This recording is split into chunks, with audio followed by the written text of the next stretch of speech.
Mini विधानसभा निवडणूक म्हणून ओळखल्या जाणाऱ्या नगर परिषदा आणि नगरपंचायत निवडणुकांसाठी उमेदवारी अर्ज भरण्याची मुदत काल संपली आहे। आजपासून अर्जाची छाननी केली जाणार आहे। अर्जाच्या छाननीच्या नंतर वैध उमेदवारांची यादी जाहीर केली जाणार असून 19 ते 21 नोव्हेंबर या दरम्यान उमेदवारांना अर्ज मागे घेता येईल। तर 26 नोव्हेंबर रोजी उमेदवारांची चिन्हासह अंतिम यादी जाहीर केली जाणार आहे। राज्यामधल्या 246 नगर परिषदा आणि 42 नगरपंचायतींसाठी येत्या 2 डिसेंबरला मतदान होणार आहे। 3 डिसेंबरला निकाल हाती येईल।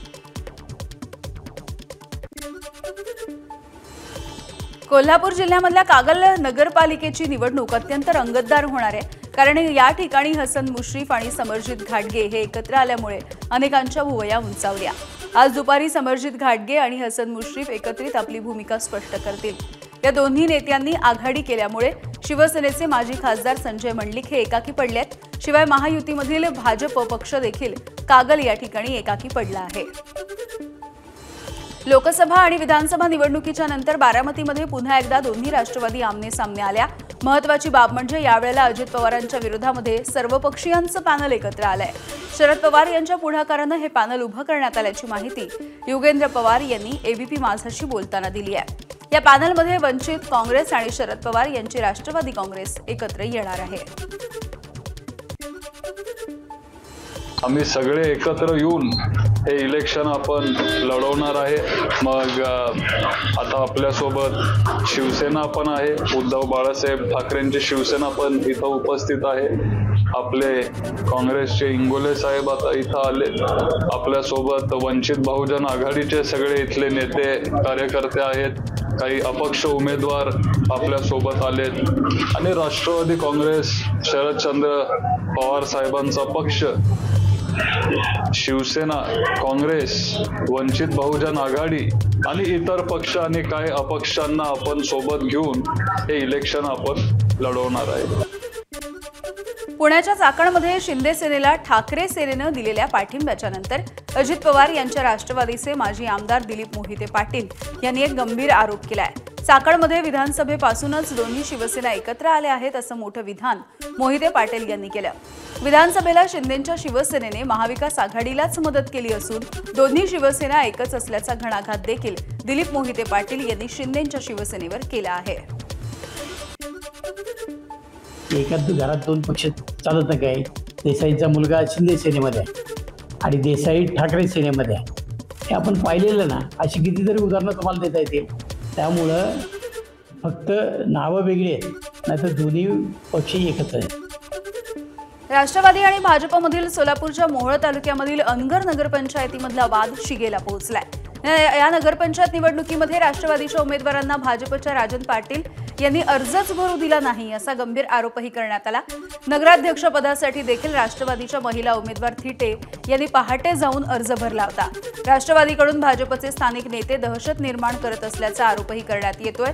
यावरती राष्ट्रवादी नेमकी काय भूमिका घेणार याकडे लक्ष असेल। हा आरोप आमच्या अनगरकरांवर गेली 40 वर्ष होतोय, कारण दुसरा कुठलाही विषय या मंडळीकडे आमच्या गावासाठी आणि आमच्या परिसरात नाहीये, म्हणून करता असे बिनबुडाचे आरोप करतात। सोलापूरच्या अनगर नगरपंचायतीमध्ये 17 सदस्य बिनविरोध निवडून आलेत। सदस्य पदासाठीची निवड बिनविरोध झाल्यामुळे सर्व सदस्यांनी जल्लोषही केला। भाजपचे नेते आणि माजी आमदार राजन पाटील यांच्या नेतृत्वात या 17 जागांच्या विरोधामध्ये एकही अर्ज आला नाही। त्यामुळे आता केवळ नगराध्यक्ष पदासाठी निवडणूक होणार आहे। भाजपकडून राजन पाटील यांच्या सून प्राजक्ता पाटील आणि राष्ट्रवादी काँग्रेसकडून उज्ज्वला थिटे यांच्यामध्ये ही नगराध्यक्ष पदासाठीची लढत होणार आहे। कणकवली नगरपंचायतीमध्ये मंत्री नितेश राणे यांच्या विरोधामध्ये सर्व पक्षीय एकत्र आल्याचं दिसतंय। विशेष म्हणजे भाजपचे नेते आणि मंत्री नितेश राणे यांचे बंधू आमदार निलेश राणेही नितेश राणे यांच्या विरोधात आहेत। शहर विकास आघाडीच्या काँग्रेस तसंच दोन्ही राष्ट्रवादी, दोन्ही शिवसेना यांचा समावेश आहे। कणकवली नगरपंचायतीमध्ये नगराध्यक्ष पदासाठी भाजपकडून समीर नलावडे आणि शहर विकास आघाडीकडून संदेश पारकर हे निवडणुकीच्या रिंगणात उतरले आहेत। त्यामुळे जिल्ह्यासह राज्याचं देखील याकडे लक्ष आहे। मुलाला उमेदवारी न दिल्यामुळे नाराज नाही असं शिंदेंच्या शिवसेनेचे माजी आमदार राजन साळवी यांनी स्पष्ट केलंय। रत्नागिरीची जागा महायुतीमध्ये शिवसेनेच्या वाट्याला येत नसल्यामुळे मी मुलाला थांबण्यासाठी सांगितल्याचं साळवींनी म्हटलं. नाराज असतो तर घरी बसलो असतो असं स्पष्टीकरण देखील त्यांनी दिलं. तर उदय सामंत हे पालकमंत्री आणि आमचे नेते असल्यामुळे आमच्या पक्षामध्ये कुरघोडी होत नसल्याचा निर्वाळा देखील त्यांनी केला आहे. नाराज असतो तर घरी बसलो असतो. महाराष्ट्रामध्ये शिवसेना भाजपा राष्ट्रवादीची महायुती आहे. रत्नागिरी नगरपालिकेमध्ये त्या ठिकाणी सुद्धा जो माझा प्रभाग आहे, उदय सामंत हे आमचे पालकमंत्री आहेत. उदय सामंत हे आमचे नेते आहेत. उदय सामंत नेते असल्यामुळे त्यांच्या अधिपत्याखाली आम्ही काम करतोय. आमची या ठिकाणी शिवसेनेमध्ये कुठेही कुरबुरी नाही असं माझं स्पष्ट मत आपल्याकडे आहे. राजन साळवी युवा सेनेचे कार्यकारिणीचे सदस्य आहेत. त्यांच्यावरती भविष्यात कोणताही अन्याय होणार नाही असं उदय सामंत यांनी स्पष्ट केलं. तर रत्नागिरीमधील प्रभाग क्रमांक 15 मधील उमेदवारीचा निर्णय राजन साळवींना विचारूनच घेतल्याचं देखील मंत्री उदय सामंत यांनी म्हटलंय. तिथली एक जागा भाजपला सोडल्यामुळे भाजपमधून शिवसेनेमध्ये आलेल्या मुन्ना चवंडे यांना उमेदवारी देण्यात आल्याचं देखील उदय सामंत यांनी सांगितलं. तर सन्माननीय साळवी साहेबांशी चर्चा करून आमचे जिल्हा संघटक संजू साळवी यांच्याशी चर्चा करून आणि स्वतः अथर्वशी चर्चा करून हा आम्ही निर्णय घेतलेला आहे. परंतु भविष्याच्या राजकारणामध्ये अथर्ववर कुठचाही अन्याय होणार नाही आणि त्याच्यावर कुठेही अन्याय करणारी प्रवृत्ती आमच्याकडे निर्माण होणार नाही याची दक्षता आम्ही नक्की घेणार. राज्य मंत्रिमंडळाची आज दुपारी 12 वाजता मंत्रालयामध्ये महत्त्वाची बैठक होती आहे. स्थानिक स्वराज्य संस्थांच्या निवडणुकांच्या पार्श्वभूमीवरती या बैठकीला महत्त्व आहे. यासोबतच अतिवृष्टीनं नुकसान झालेल्या शेतकऱ्यांना आतापर्यंत किती मदत मिळाली याचा आढावा देखील घेतला जाईल. भाजपच्या निवडणूक संचलन समितीची महत्त्वाची बैठक आज होणार आहे आणि ही बैठक भाजप निवडणूक प्रभारी चंद्रशेखर बावनकुळे आणि प्रदेशाध्यक्ष रवींद्र चव्हाण यांच्या उपस्थितीमध्ये पार पडेल. भाजपचे प्रदेश कार्यालयामध्ये दुपारी 3 वाजता होणाऱ्या या बैठकीमध्ये आगामी स्थानिक स्वराज्य संस्थांच्या निवडणुका आणि स्थानिक पातळीवरील झालेल्या युतीच्या संदर्भात सखोल चर्चा केली जाईल. राष्ट्रवादी काँग्रेसच्या स्टार प्रचारक निरीक्षकांची आज एक महत्त्वाची बैठक होतीये. प्रदेशाध्यक्ष सुनील तटकरे आज दुपारी 1 वाजता मुंबईतल्या प्रदेश कार्यालयामध्ये नगरपंचायत नगरपालिका निवडणुकीसाठी स्थानिक परिस्थितीचा आढावा घेतील. युती आघाडीच्या संदर्भात स्थानिक पातळीवरती काय निर्णय घेणं योग्य राहील या संदर्भात चर्चा होईल.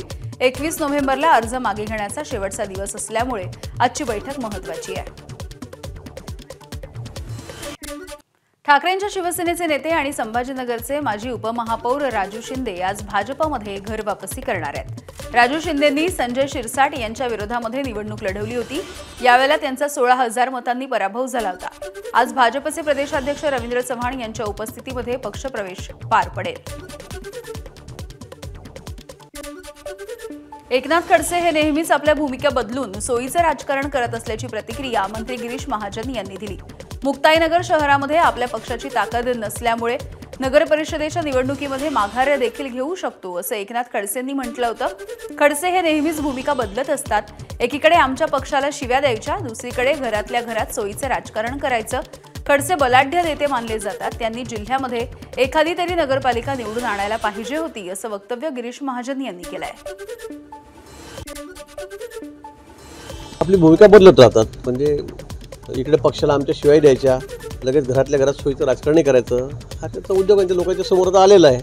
थोडे बलाढ्य नेते आहेत, पण त्यांनी जिल्ह्यामध्ये मी म्हणतो त्यांच्या मतदारसंघात जाऊ द्या. तिथं काही नाही, त्याचं ते म्हणतात तर माझं काही राहिलेलं नाही इथे म्हणून मुक्ताईनगरमध्ये बोदवडमध्ये. पण मला असं वाटतं की त्यांनी जिल्ह्यात तरी एवढ्या 11-12 नगरपालिका आहेत, नगरपरिषद आहेत, एखादी तरी निवडून आणायची ना मग, बरोबर आहे की नाही. सामाजिक कार्यकर्त्या अंजली दमानिया आज पुण्याच्या दौऱ्यावरती आहेत. अंजली दमानिया आज पार्थ पवार यांच्या जमीन घोटाळ्याची माहिती घेणार आहेत. यासोबतच त्या जमिनीच्या वतनदारांशी देखील संवाद साधणार आहेत. यानंतर त्या माध्यमांसमोर येऊन संवाद साधतील. लाडक्या बहिणींना दिलासा देणारी अशी ही बातमी आहे. मुख्यमंत्री लाडकी बहीण योजनेच्या ई-केवायसीच्या प्रक्रियेला मुदतवाढ देण्यात आली. याआधी 18 नोव्हेंबरपर्यंत ई-केवायसी करणं बंधनकारक होतं आणि आता यासाठी 31 डिसेंबरपर्यंत मुदतवाढ देण्यात आली आहे. राज्याच्या महिला आणि बालविकास मंत्री अदिती तटकरे यांनी सोशल मीडियावरून या संदर्भातली माहिती दिली. राज्यामधल्या काही भागामध्ये पुराची स्थिती निर्माण झाली होती. त्यासोबतच इतर काही अडचणी आल्या, त्यामुळे अनेक लाभार्थी महिलांना ई-केवायसी करता आली नाही. अशा सगळ्या महिलांसाठी आता पुन्हा एकदा मुदतवाढ देण्यात आली आहे. विदर्भामध्ये थंडीचा पारा चांगलाच वाढलेला आहे. भंडारा, गोंदिया आणि यवतमाळ या 3 जिल्ह्यांसाठी नागपूर वेधशाळेने थंडीच्या लाटेचा येलो अलर्ट जारी केलेला आहे। सध्या गोंदिया, भंडारा आणि यवतमाळचं तापमान हे किमान 8 ते 9 अंश सेल्सिअसच्या घरात आहे। विदर्भामधील बहुतांश जिल्ह्यामध्ये थंडीची हीच स्थिती बघायला मिळते। दिवसाचे किमान तापमान हे सरासरीच्या 4.5 अंश सेल्सिअसनं खाली आलेलं आहे। तर यामुळेच आता येलो अलर्ट जाहीर करण्यात आलाय। एबीपी माझा, उघडा डोळे बघा नीट।